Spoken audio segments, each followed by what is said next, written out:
Welcome to Assembly Calendar. I'm Ted Flint. With us today, Assemblyman Pete Lopez, who serves the 127th Assembly District, a large district which encompasses Schoharie County and 6 other counties, but for brevity, we'll say it's Mid-Hudson, Northern Catskills, and Southern Tier. Yes. To Pete's right, we have one of your interns. Or is he your only intern at this point? Pete was my only intern this session, yeah. Yep, Pete Putcherman. Yeah. Pete, nice to have you here. Thank you. It's All wonderful to be here. Let's ask Pete what he's learned so far during this. That's always the dangerous session. part of the show. Yeah, oh boy, he's right. He's like, oh boy. Well, representing such a large district, I'm sure that keeps you busy. Yeah, the district, I'm from Schoharie County, which seems to be the original part of the district because it's the whole county, but the rest of the district is parts of 6 other counties. Yeah. So the size and shape of the district is pretty ridiculous, but that's the best term I could think of. But I mean, I think you would understand. Especially if you're driving. Yeah. Yeah. You're not driving it. I learned more about the district in this internship than I ever knew before, because before it was just my county. So. Yeah, I mean, I remember traveling out to Schoharie years ago. There was a little radio station. Still there. Still yeah. there. And Thriving, we were actually. Is that right? Yeah, it's under new management. We'll talk after the show about that. Yeah. Well, that's good. I talked to the GM or yeah. is he a GM or GM owner? Yeah. And it's doing well, so that's good. Yeah. And the furthest in that, I think Jefferson, is that in Schoharie County? It is. That's I don't think I've been beyond that. Sure. It gets very rural, very quick. I'm afraid I'd fall off the edge of the earth. Well, it's mountainous. It's beautiful.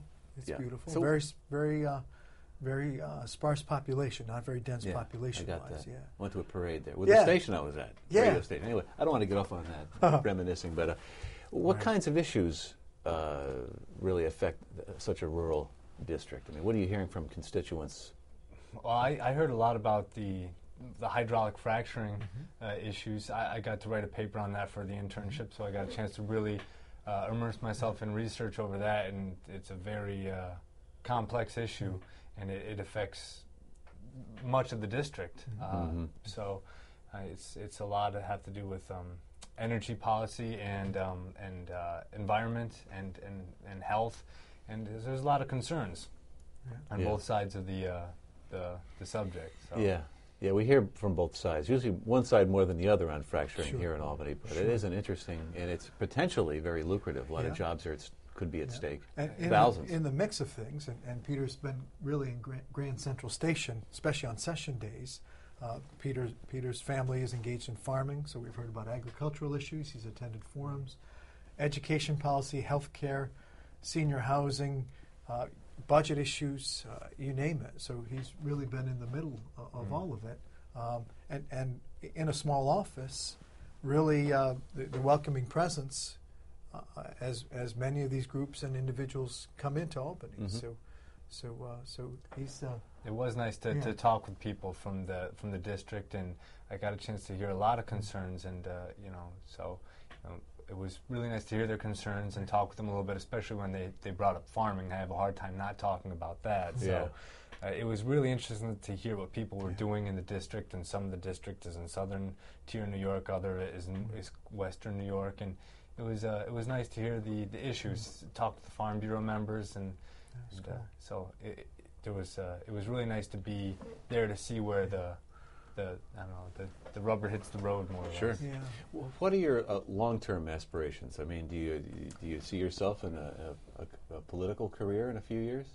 I don't. I don't really look that far ahead. I see myself being as involved in my local issues as possible. I did join my local zoning board of appeals. I was not able to sit on those meetings during my last semester of school on this internship, but I hope to get more involved in that. And it was nice to see how the Assembly and the state government work with local governments, and I hope to get more involved in agriculture and issues that deal with agriculture, because I think those issues permeate our society more fully than people truly appreciate. So it is a top industry in the state. Oh, absolutely. You know. And again, for this district, my belief, and for upstate New York, is that agriculture can provide meaningful relief with our economy, with value added, with quality of life, energy. There's so many aspects. It's funny, years ago I had a chance to work on agricultural issues, and I had worked on rural development issues prior, and I thought, I'm going to focus on agriculture, I'm going to be bored, there won't be enough to talk about. and the more I got into it, and the more I understood about different aspects, whether it be integrated pest management or conservation and sedimentation, erosion control, or anything dealing with rotational rate, all sorts of different elements of it, where now we focus on biofuels and all those aspects. It's a dynamic industry and ever changing and so vital to our communities. So it's cool, and it's good to have Peter because he brought that background and connected to the community. Well, that's how you started too. You were a staffer for a long time. I was, I was, and good experience. Yeah, very good experience. Always learning. Good foundation. Yeah. Sure. Yeah. Let's get into the session. We have about 6 weeks left of it. 5 weeks, 6 weeks, Right. depends. We're into home rule legislation right now, that phase of it. Explain what that is. Well, at any time, towns, villages, school districts, and others will need assistance with any number of different projects. It might be with debt management. It might be with special permission to undertake certain activities. And invariably, the legislature has to be involved. It may be a change in statute. It may be a constitutional change. In some cases, for example, we had a colleague who wanted to have a community well drilled in the Adirondack Park. Forever Wild constitutional prohibitions took 2 successive passages of the legislation to authorize that change. We had a similar conversation about putting in a dry hydrant in Colgate Lake Reservoir in the Catskills to protect local residents, and that too would require a change in the state constitution to allow that sort of activity to occur. So what happens is, just in terms of timing, many of those bills, it requires home rule addresses, special resolutions, documentation, and economic analysis, and then all of that comes to a head now, between now and end of session. So in addition to statewide policy matters, we also have a whole host of initiatives that we have to review and act on. Mm-hmm. Right, so it's quite a process. People don't realize. I think the average New Yorker doesn't realize what's entailed. Well, it's very dynamic, and again, ever-changing, and some of it's driven by local conditions, some of it's driven by cyclical nature of issues. So, let's talk about some of those issues in the session as a whole. Has it been a productive session, in your view? I would say, in terms of legislative session itself, yet to be seen.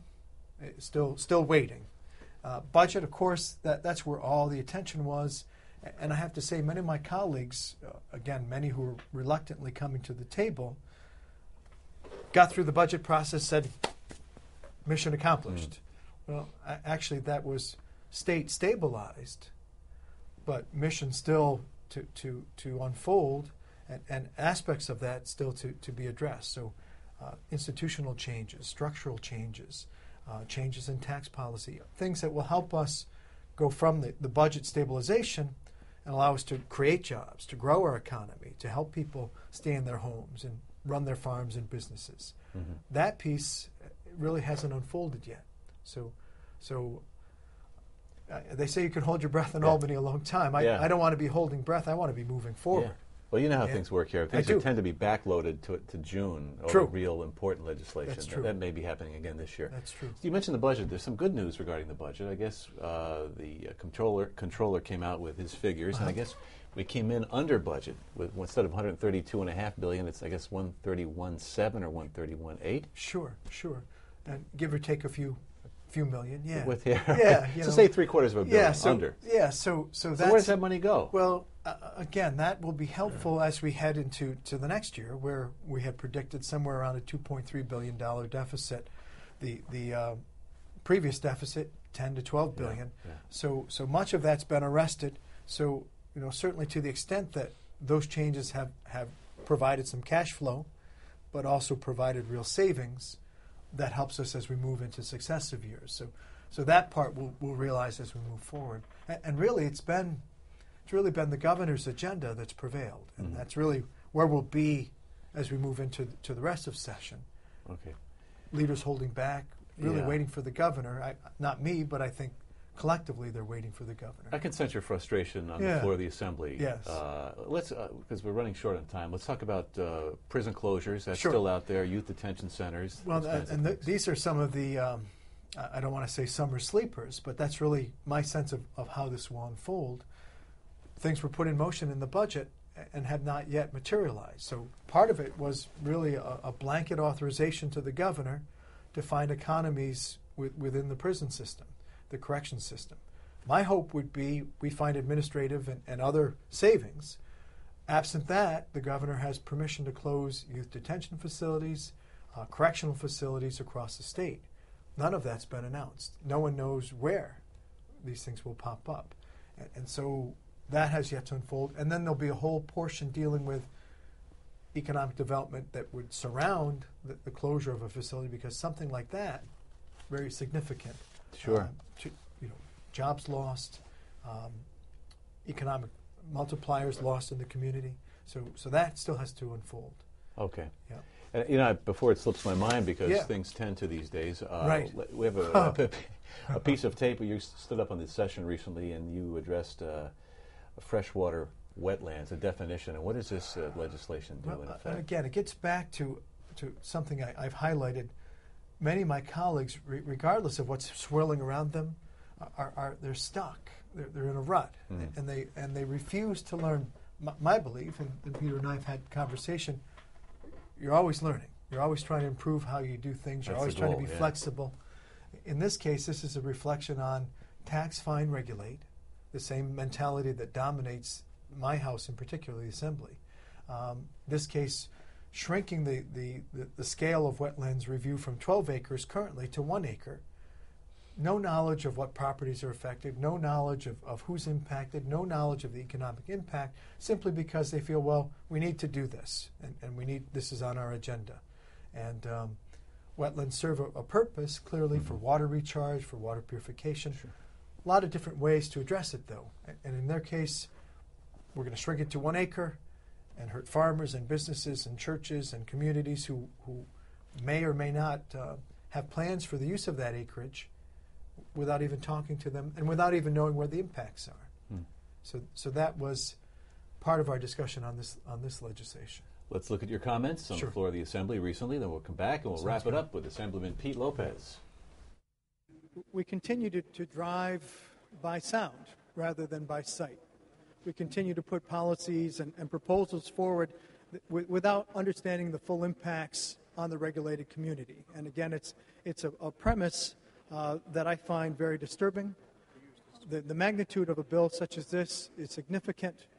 And while we all understand the issues and the benefits of wetlands, certainly as a community we can find other ways of addressing the attendant concerns with wetland management without taking private property away from individuals who have invested their livelihoods and are already paying very valuable property taxes.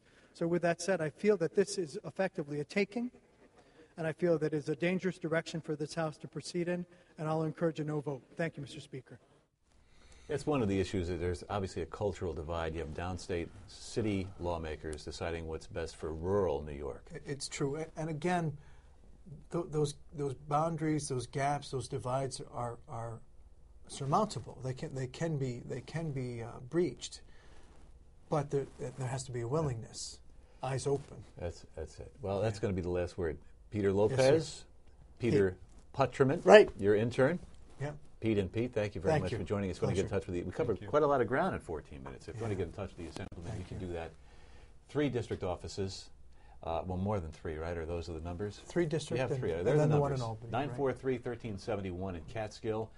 In Sydney, it's 563-2919. And in Schoharie, your home base, 295-7250. Thanks for joining us, gentlemen. Thanks for joining us on this edition of Assembly Calendar. We'll see you soon. I'm Ted Flint.